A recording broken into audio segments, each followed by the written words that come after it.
자식들한테 모든 걸 해줬는데 안부 전화 한 통 없어. 동네에서 누구보다 친절하게 굴었는데 왜 뒷말만 많을까? 평생 남 도와주며 살았는데 정작 내가 힘들 때는 아무도 없어. 혹시 이런 마음이 드신 적 있으신가요? 이 글을 끝까지 읽으시면 왜 평생 착하게만 살아온 당신이 오히려 서운함을 겪게 되는지 그 이유를 명확히 알게 되실 것입니다. 더 중요한 것은 이제라도 늦지 않았다는 것입니다.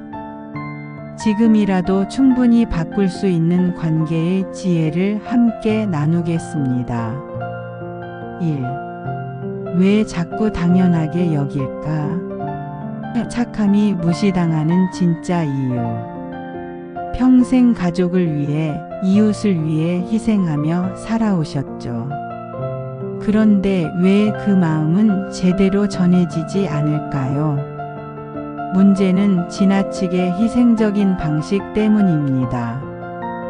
자녀가 돈이 필요하다 하면 언제든 주고 며느리가 부탁하면 무조건 들어주고 동네 일이 있으면 앞장서서 나서다 보니 어느새 고마워해야 할 은인이 아닌 당연히 해주는 사람으로 여겨지게 됩니다.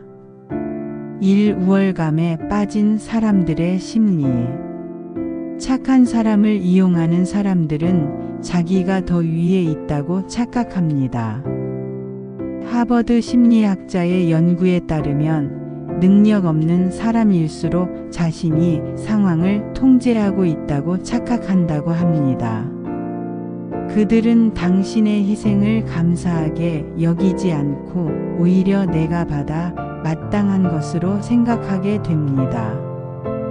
이 호의를 권리로 착각하는 사람들. 처음엔 어머니, 이번 한 번만 부탁해요라고 하던 며느리가 시간이 지나면 어머니는 원래 그렇게 해주시는 분이잖아요 라고 말합니다. 심리학자들은 이런 사람들을 테이커 받기만 하는 사람라고 부르며 남의 친절을 마치 시스템처럼 당연하게 이용한다고 분석합니다. 3. 죄책감을 무기로 쓰는 사람들. 엄마 아니면 누구한테 말해요. 아버지가 도와주지 않으시면. 우리는 어떻게 살아요 같은 말로 도와주지 않으면 나쁜 부모가 된 것 같은 죄책감을 느끼게 만듭니다. 이는 정서적 조작이며 심리학자들은 이런 행동을 피해자 가면을 쓴 가해자라고 설명합니다. 평생 착함의 대가 마음의 무장해제. 감정적으로 몰아가는 사람들에게 계속 휘둘리는 것은 스스로 마음의 방어막을 내려놓는 것과 같습니다. 평생 당하기만 했다면 이제는 당신이 대처법을 바꿔야 할 때입니다. 인생 후반전 나를 지키는 6가지 지혜. 1. 죄책감 대신 정당한 화내기.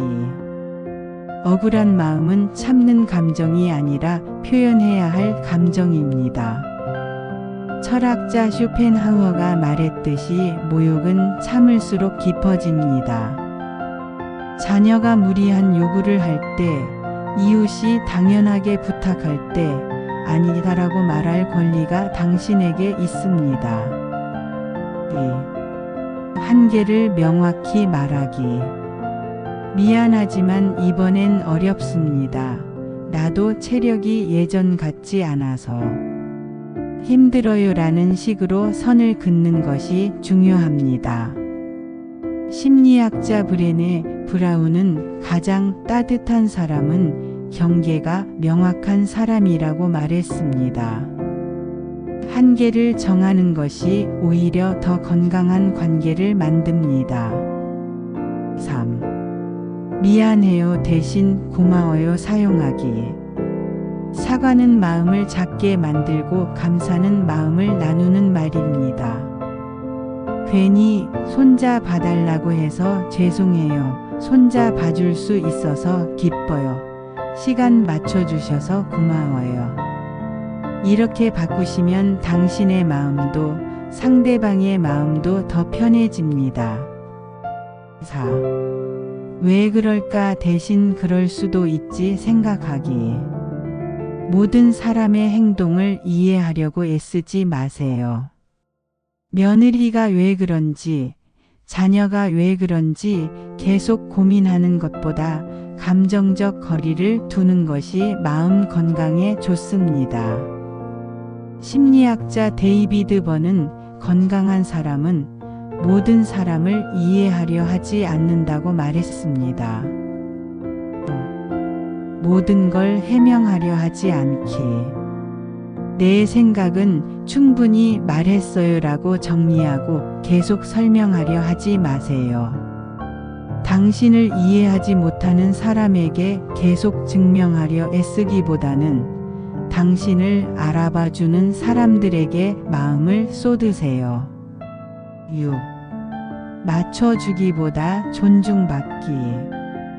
계속 다른 사람 기준에 맞춰 살면 존중받는 사람이 아니라 편리한 사람이 됩니다.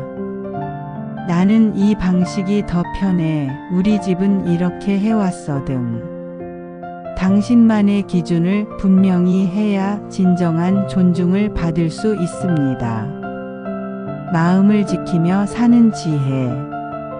그동안 너무 좋은 사람이 되려고만 하셨고 그 과정에서 자신의 마음을 잃어버리셨습니다. 이제는 무시당하는 착함보다 존중받는 단단함을 선택할 때입니다. 마음을 지키는 말, 경계를 세우는 용기, 자신을 귀하게 여기는 마음가짐이 당신의 남은 인생을 완전히 바꿀 것입니다. 60년, 70년을 남을 위해 사셨다면 이제 남은 시간은 당신 자신을 위해 사세요. 그것이 진짜 지혜로운 삶의 시작입니다.